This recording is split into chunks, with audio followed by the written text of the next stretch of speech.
సార్వత్రిక ఎన్నికలు దగ్గర పడుతున్న కొద్దీ ఆంధ్రప్రదేశ్లో రాజకీయాలు అయితే రసవత్రంగా తయారవుతున్నాయి. అధికారంలోకి ఎవరు వస్తారు, ఎవరు ఎంత మెజారిటీతో గెలుస్తారు, ఏ ఏ స్థానాల్లో ఎవరు గెలిచే అవకాశం ఉంది అంటూ కూడా ఆంధ్రప్రదేశ్ వేదికగా బెట్టింగ్ రాయిళ్ళు అయితే బెట్టింగ్ కాస్తూ ఉన్నారు.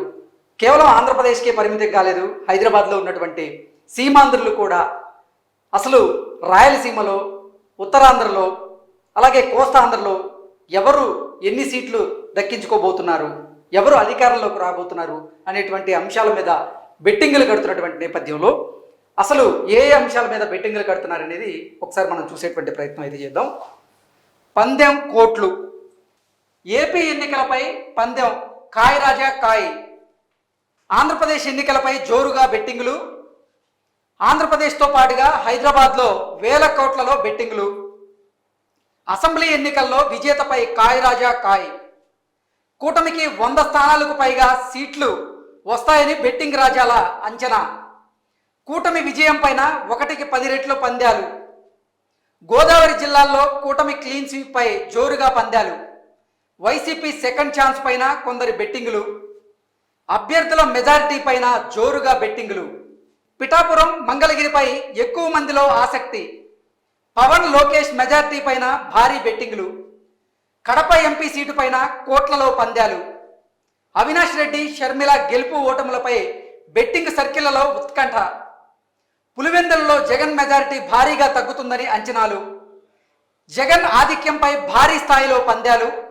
సో ఓవరాల్గా చూసుకున్నట్లయితే అసలు జగన్మోహన్ రెడ్డికి ఎంత మెజారిటీ వచ్చే అవకాశం ఉంది, పిఠాపురం అలాగే మంగళగిరిలో లోకేష్ గారికి ఎంత మెజారిటీ వచ్చే అవకాశం ఉంది, అసలు కూటమికి ఎన్ని స్థానాలు వచ్చే అవకాశం ఉంది, ఇలా ఒక్కొక్క అంశం మీద బెట్టింగ్ రాయిళ్ళు అయితే బెట్టింగ్ వేసేందుకు సిద్ధంగా ఉన్నారంటూ కూడా కొన్ని వార్తలు ఇప్పుడు సోషల్ మీడియా వేదికగా చక్కర్లు కొడుతున్నటువంటి నేపథ్యంలో ఈ అంశానికి సంబంధించి మనతో మాట్లాడేందుకు ప్రముఖ రాజకీయ విశ్లేషకులు కిలారు నాగార్జున గారు మనతో ఉన్నారు. సార్తో మాట్లాడు. సార్ నమస్తే. సార్ నమస్తే. సార్, ఆంధ్రప్రదేశ్లో రాజకీయ సమీకరణాలు అయితే రసవత్తరంగా మారుతూ ఉన్నాయి. అసలు ఆంధ్రప్రదేశ్లో ఎవరు అధికారంలోకి వచ్చే అవకాశం ఉంది, ఎవరికి ఎంత మెజారిటీ వచ్చే అవకాశం ఉంది, కూటమికి ఎన్ని స్థానాలు రాబోతున్నాయి, వైసీపీకి ఎన్ని స్థానాలు రాబోతున్నాయి అనే విధంగా కొంతమంది బెట్టింగ్ రాయిళ్ళు అయితే కోట్లలో బెట్టింగ్లు వేస్తూ ఉన్నారు. ఏంటి సార్ అసలు ఆంధ్రప్రదేశ్లో పరిస్థితులు ఏ రకంగా ఉండే అవకాశం ఉంది రానున్న రోజుల్లో అంటే ఏం చెప్తారు? అంటే రాజకీయాలలో గత 10-15 సంవత్సరాలు, ఇంకా చెప్పాలంటే ఒక 10 సంవత్సరాల నుంచి ఈ బెట్టింగ్ సంస్కృతి అనేది బాగా పెరిగిపోయింది, పర్టికులర్గా ఆంధ్రప్రదేశ్లో. ఎందుకంటే మనం ఉభయ గోదావరి జిల్లాలు చూస్తూ ఉంటాం. సంక్రాంతి అప్పుడు కోళ్ల పందాలు ఎగ్జాక్ట్లీ అవి మాత్రమే ఉండేవి ఒకప్పుడు. కానీ ఇప్పుడు ఏంటంటే జనం దగ్గర బాగా డబ్బులు రావటం, దీంట్లో ఈజీ మనీగా వచ్చే అవకాశం ఉండటంతో ప్రతి అంశం ఏది దొరికినా కూడా వాళ్ళు బెట్టింగ్లు కట్టడం అనేటువంటిది ఆనవాయితీ అయిపోయింది. మీరు అన్నట్టుగా వేల కోట్లలో కూడా అసలు అంటే 2 తెలుగు రాష్ట్రాల్లో కూడా ఉభయ గోదావరి జిల్లాల్లో జరిగినంత ఇది ఎక్కడ ఉంది. సో మనం కోడి పందాలు అప్పుడు చూస్తున్నాం, రాష్ట్రమే కాదు అన్ని రాష్ట్రాల నుంచి దేశవ్యాప్తంగా వచ్చి అక్కడ బెట్టింగ్లు పెట్టి ఆడేటువంటి సందర్భాలు ఉన్నాయి.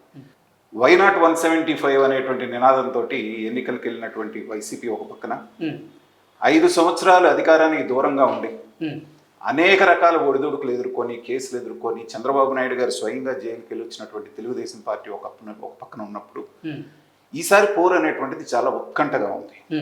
పైగా పోటీ చేసే 3 పార్టీలకు కూడా ఇది జీవన్మరణ సమస్య. ఓడిపోయిన పార్టీ చరిత్రలో మిగలదిక. అది తెలుగుదేశం కావచ్చు, జనసేన కావచ్చు, వైఎస్ఆర్సీపీ కావచ్చు. అలాంటి పరిస్థితుల్లో ఏంటంటే వచ్చిన ప్రతి అవకాశాన్ని అందిపుచ్చుకొని గెలవటానికి చాలా ఫైట్ చేస్తున్నాయి అన్ని పార్టీలు. అలాంటి సందర్భంలో ఎలాగైతే మనం రాజకీయ పార్టీలకు తగ్గట్టుగానే మీడియా వర్టికల్గా చీలిపోయి ఎవరికి సంబంధించినటువంటి అనుకూల మీడియా వాళ్ళకి ప్రచారం చేస్తున్నప్పుడు ఈ సర్వేలు కూడా ఏంటంటే ఎవరికి తగ్గ సర్వేలు వాళ్ళకు వస్తున్నాయి. కొన్ని సర్వేల్లో వైఎస్ఆర్సీపీ గెలుస్తుందని, కొన్ని సర్వేల్లో కూటమి గెలుస్తుందని, రకరకాలు ప్రతి 2-3 రోజులకి ఒక సర్వే మనకు వస్తాం. అలాగే నేషనల్ లెవెల్లో కనుక తీసుకుంటే మనకి టైమ్స్ నో కనుక తీసుకుంటే 1 సైడెడ్గా వైఎస్ఆర్సీపీ వస్తుందని చెప్తుంది 2-3 సర్వేలు. మిగతా నేషనల్ సర్వేలు అన్నీ కూడా కూటమే వస్తుంది అనేటువంటిది ఓవరాల్గా ప్రివేల్ అయినటువంటి ఇదేంటంటే కొంచెం తెలుగుదేశం వైపు బాగా ఉన్నటువంటి వాళ్ళు ఇది వస్తుంది అనుకుంటున్నారు. వైఎస్ఆర్సీపీ వాళ్ళు ఏంటంటే చాలా ధీమాగా మాకు వస్తుంది, అసలు వైనాట్ కుప్పం అని చెప్పేసి వాడు మాట్లాడు. కాబట్టి ఈ సందర్భంలో ఏంటంటే ఈ కాయ రాజా కాయ బ్యాచ్కి ఇది చాలా మంచి అవకాశం. కాబట్టి ఇప్పుడు మీరు చదివిన దాంట్లోనే కూటమి వైపు 1కి 10 పెడుతున్నారన్నారు, 1:10. That indicates their confidence. అంటే ఓవరాల్గా ఆంధ్ర రాష్ట్రంలో మూడు ఎలా ఉందనేటువంటిది ప్రజలకి కొంత అవగాహన వచ్చింది కాబట్టి బెట్టింగ్ రాయలకి. ఎందుకంటే కోర్టులో పందెం ఎవడో ఊరికే కాసి పోగొట్టుకోవడానికి, ఐపీఎల్స్లో కూడా కరెక్ట్గా గెలవబోయేదానికే కొంచెం ఎక్కువగా పెడుతూ ఉంటారు, బెట్టింగ్ రాయళ్ళు ఎక్కువగా ఇంట్రెస్ట్ చూపిస్తూ ఉంటారు. గెలుపు గుర్రాలు ఏవైతే ఉన్నాయో వాటి మీద కాయటం అనేటువంటిది గుర్ర పందాలు ఎప్పటి నుంచి చూస్తున్నాం. అదే ఫార్ములా ఇక్కడ కూడా అప్లై అవుతాం.